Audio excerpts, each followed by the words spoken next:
The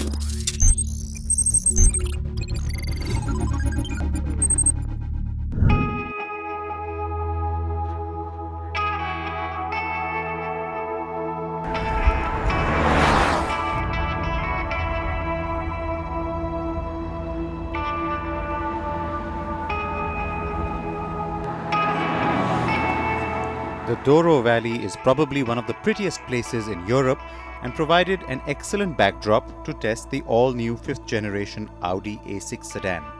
A lot is expected from the new one, and I'm happy to report that Audi has delivered.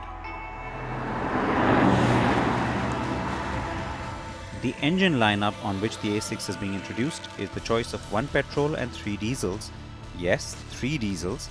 There's the 55 TFSI, a petrol V6 with 333 bhp and 500 Nm of torque. India is likely to get that, as well as the smallest diesel, the 40 TDI. That's the 2-litre 4-cylinder 200 bhp 400 Nm motor. The other 2 diesels use the same 3-litre block in varying states of tune, 228 and 282 bhp. I began my drive with the new 2-litre diesel or 40 TDI model that's been reworked for the A6. The first thing that strikes you is the motor feels really refined. Unlike the rest of the range, which gets largely updated engines, good engines no doubt, but updated, this one is the all-new 2-litre 4-cylinder diesel, and there's a lot that's been talked about this engine. It's the first time it's coming to the A6 family anyway, and what it does is it ties in really well with the Ultra Quattro, but that's not where I'm going with this. The point is that you of course have the 3-litre diesels as well, and there's 2 iterations, so a lot more power. Now don't get me wrong, you get 200 horses on this one, you get 400 Nm of torque, it comes in nice and low as well. So having too much power or not wanting to have too much power, is that a thing? It's not. Of course I'd want more power and more torque. The question is, do I really need it? This engine does the job on this car perfectly. You could always opt for the 3-litre V6 diesels for more power, but the 2.0 TDI does the job very well. The handling and ride are also several steps ahead of the car that it replaces. Drive this car just for a few minutes and you instantly get a sense of a really sure product. The ride quality is fantastic, handles so well, in fact so much better than the last car, which felt huge. This car feels nice and compact, just from the way it feels physically and then also the way it drives.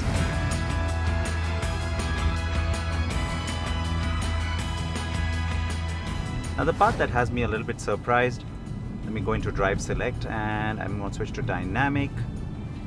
You know, everything stiffens up as it should in any kind of sport mode, but the steering still stays kind of nice and light. Now that could be a little bit of a disappointment to the people who really want something a little extreme, but considering that this is a business sedan, I like that. I like the fact that it doesn't really, stiffen up too much and become exaggeratedly hard. This is nice, it's comfortable, it is extremely precise, it's very sporty still, and it still goes with the rest of the attribute of dynamic. Just not a pain to drive, especially in the Indian conditions. Now I know a lot of you will be saying that, hey, hang on, it's just the chauffeurs who are going to get these cars, not the owners, but hear me out. It will certainly make for fatigue-free driving, and I like the way the steering feels. It's really precise. The A6 has Ultra Quattro as standard, and it works effectively to give you the sense of control you expect from it. There is optional 4-wheel steering too, which makes control even better. The A6 has drive select, of course, with efficiency, comfort, dynamic, auto and individual modes. Now on the A6, a lot of things have gotten close to being standard, like the virtual cockpit, like the fact that you have these 2 screens instead of all the buttons and things like that. I'm going to talk about that a little bit later, but the larger point being that the whole idea is to make the car a little more luxurious, a little more swanky. Leather is standard. You don't have fabric seats like BMW or Mercedes offer, for example, in Europe. Now in India, of course, none of that is relevant because we always get the fully loaded, sort of pampered specs, and it's going to be no different with this one too. But I will say this, that there are a few technical things that you could opt for. The air suspension, the 4-wheel steering. Now The car I have right now is the basic one, so it doesn't have all those, and in a way it's a good thing because I get to test what it feels like and then maybe try a car with all of that, and I'll tell you if there's a huge difference.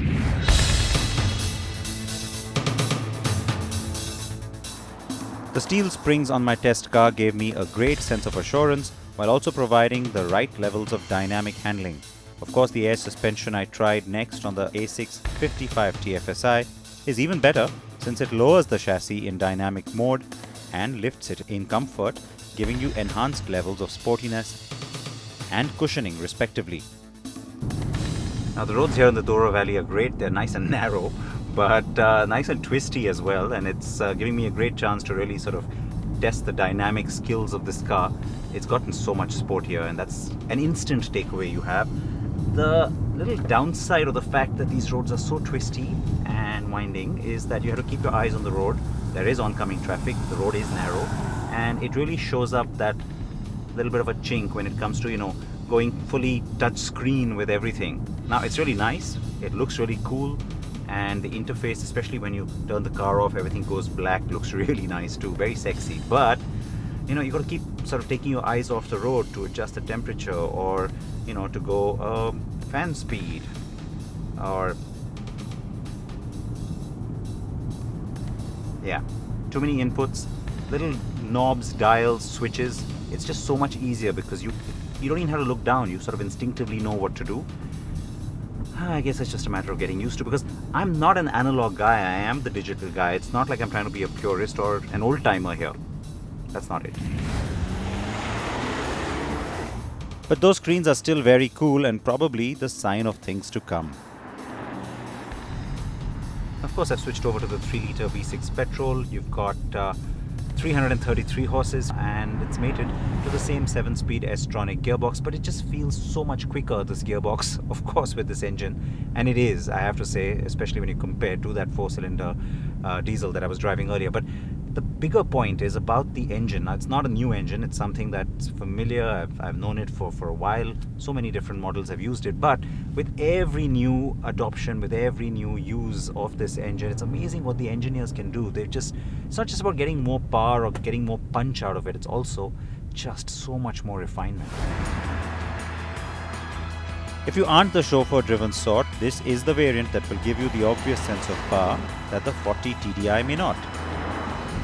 I'm going to switch the car across now to the efficiency mode on the drive select. There you go. The 3 liters actually have a mild hybrid system as standard, which means that there is a battery on board. It's not a full-on hybrid, so it's a small battery, but it keeps storing all the regenerative power that you're getting from the time you're driving. So every time you brake, every time you're doing some dynamic driving, sharp turns, etc., it'll keep taking some of that energy and storing it, and all the recuperated energy can be used then to make the overall running of the car a lot more smooth and a lot more efficient, of course. But think about it now as another additional thing that's very, very different to what you've seen on regular, very rudimentary mild hybrids. So it's not just about a start-stop system, but think about it as a start-stop system while the car is actually still moving. Well, it cuts off the engine, it takes some of this power that's stored, and over very short distances will allow you to run on that power. It makes the cars running even more efficient, just a lot more green than in a normal car. The 55 TFSI will have everything as standard, but expect lots to be on standard on both fuel types in India. After all, this car will have to deal with stiff competition from the new E-Class, 5 Series, and even the Volvo S90. The new A6 looks very sexy and it will grab a lot of attention on the road. The roads in Porto were perfect for testing the car, as I said, with plenty of variety on our drive routes. I'm constantly driving through these little vineyards, and I haven't seen anything large in terms of just acreage, so I'm not seeing any of the big commercial vineyards, though I know they're around in this area, because of course Porto is famous for the port wine that's world famous, and there's of course different varieties of grapes besides just the port that come from here, and it is beautifully stunning because all these little vineyards are obviously, not even boutique firms, they're probably just family run farms, and it's beautiful to just be able to drive through all of this. The countryside here has been absolutely stunning and so different to the other parts of Portugal that we usually take you to. So it is definitely really attractive. Now, the new generation of the Audi A8 is the reigning world luxury car of the year, and there's a reason why it beat out all its really strong rivals for that award. Now, why am I talking about the A8 when I'm standing next to the A6? Well, because in many ways this is the baby A8. Oh, and I promise you, that's not a bad thing. Yes, it does take a lot of its styling cues from Big Sis A8. In fact, since the new A5, A8, A7 and now the A6 have come out, I feel Audi is finally stepping out of its cookie-cutter design strategy. The face is bold, the wide grille makes the car look sure and imposing. The headlamp is stunning with slim DRLs and matrix LED lights made up of 32 LED units. And all of that's likely to be standard on the Indian spec. Now, my favorite bit of the design is just this really what looks like a subtle line, but it's actually a really sharp crease that runs into the back. You also see it when you're driving in your rearview mirror, so it's really nice. And it comes into what's an extremely different and very dynamic rear end. The taillight cluster certainly is going to be the character-defining and recognizable element on the new A6. The masculinity that comes through the car's exterior styling is great, since it gives the A6 a definite stance and so much presence. The taillights are the car's signature, with sharp horizontal LED lines and short vertical ones below it. Both are separated by a chrome strip that runs through both taillights. The boot volume is 530 litres, despite storing that lithium-ion battery below its floor. On the inside, the A6 will truly impress, as the cabin has moved up several notches on not just design, materials and gadgets, but most importantly on comfort. The virtual cockpit, a big USP for an Audi, is standard on the A6. The virtual cockpit is something rivals have been desperately trying to replicate. The big screen display on the instruments is crisp and can be customized for bigger or smaller dials, full screen navigation and so much more. The real X factor comes from those twin touch screens on the central console. The lower screen can be used to provide written inputs for the navigation or phone. The upper screen is wider and provides a great interface, especially for connectivity options like Apple CarPlay or the Maps. Audi will bring the car to India only around the middle of 2019. Yes, that's very far away, but it will be a similar timeline as the A8L, which arrives to our shores this year, a year after its global debut. Expect prices to stay competitive, and perhaps the 3-litre V6 diesel could also be made available subsequently, based on customer demand and feedback.